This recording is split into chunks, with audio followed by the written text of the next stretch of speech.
I'm going to make a strawberry mousse cake. It's a very light cake and it's got strong flavours of strawberries all the way through. I've got fresh strawberries and I've got the puree going into the cake itself. Now, Peggy, it's not like a sort of stodgy cake that you can just lump stuff on. It's going to be quite a delicate thing. You all right with that, putting a decoration on it? Sure. I'm going to make some tiny sugar strawberries. Oh, cute. And then I thought we'll do some very light strawberry blossoms with that and little leaves to create a really lovely gardeny type theme. How very me.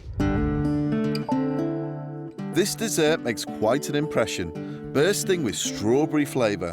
The light and fluffy mousse rests on the top of a Genoese sponge, and today I have Peggy's decorations to really set it off. OK, now to start with, what I've got in here at the moment, I've got a straight Genoese sponge at the bottom of this tin. A Genoese sponge is easy to make and a perfect base for this dish.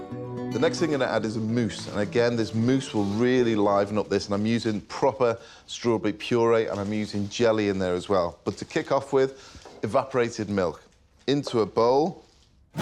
Whisk the evaporated milk until it's bubbly. The key ingredient to create a light mousse is air, and this is when you add it in. Add cool melted jelly. This is what will help the mousse set. And finally, I've blended in sieved strawberries to make a luscious puree. The smell is absolutely gorgeous on this. Fold around the outside. So that's your filling. Park that to one side. Oil around a cake tin. This will hold your lining paper in place. Top and tail them. I'm going to cut them in half. The paper will keep the strawberries in place as your mousse sets. It doesn't really matter if you can't get big strawberries. As long as all the strawberries are pretty much the same size, you can get away with it. Have you ever tried to make a flower you just can't make? I guess some of those flowers I've just made, for example, the peony or peritulip. It takes a little while because I don't really use books or instructions to learn them. I make them up myself, really. Sometimes it takes 2 or 3 goes until I'm happy with it. So it's just a question of time and patience, really, until you've got it right. It's the same as anything in this game, isn't it? Time and patience. Now, what I've got in there, if you look inside, I've got strawberries laced all the way around. Now I've got my mousse here. I'm going to pour that into the middle. You can see how light it is. You can still see all the bubbles in it. And that should find its own level. That goes into the fridge to chill down, and realistically, I'd leave it in there overnight if you had the chance, but 4 or 5 hours will probably be ample.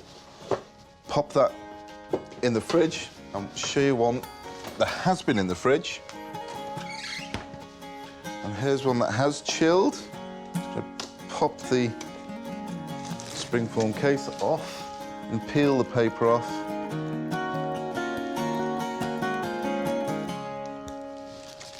What you've actually got is that beautiful Genoese base. Then you have the strawberries. And that, even on its own, is absolutely gorgeous. If I pop that on there. But at this stage, I think I'll pass it on to Peggy. There's my strawberry mousse cake. So what I thought is quite nice to section the cake off. I find it always quite helpful when you're cutting it up as well. So I presume maybe 8 slices, for example? Well, if you're from my neck of the woods, probably 3. OK. But yeah, 8 is probably more normal. I have to be careful. This is a very light mousse. It is a very light. They don't sink in. So I would just probably place one on each side. They look so cute. Very cute. And actually, I really love the colour combination of pink and red. I think it goes really well together. It's a real strawberry fest. Yeah. Then I made some of these leaves. They're so delicate, aren't they? And then these are just the little white blossoms. And you know, when you look at a strawberry plant, it's got little strawberry blossoms on them, which are really cute. I think you could just place there. Does it look like my cake? Is that the sort of cake that I made it a Peggy cake. You have. That's a great blend of Peggy and Paul right there. Exactly. Thank you very much, Peggy. That looked fantastic. Thank you, Olivia. That is a beautifully decorated strawberry mousse cake. Not everybody's got a Peggy in the house, but what I would normally do is dip strawberries into melted chocolate and put them on the top.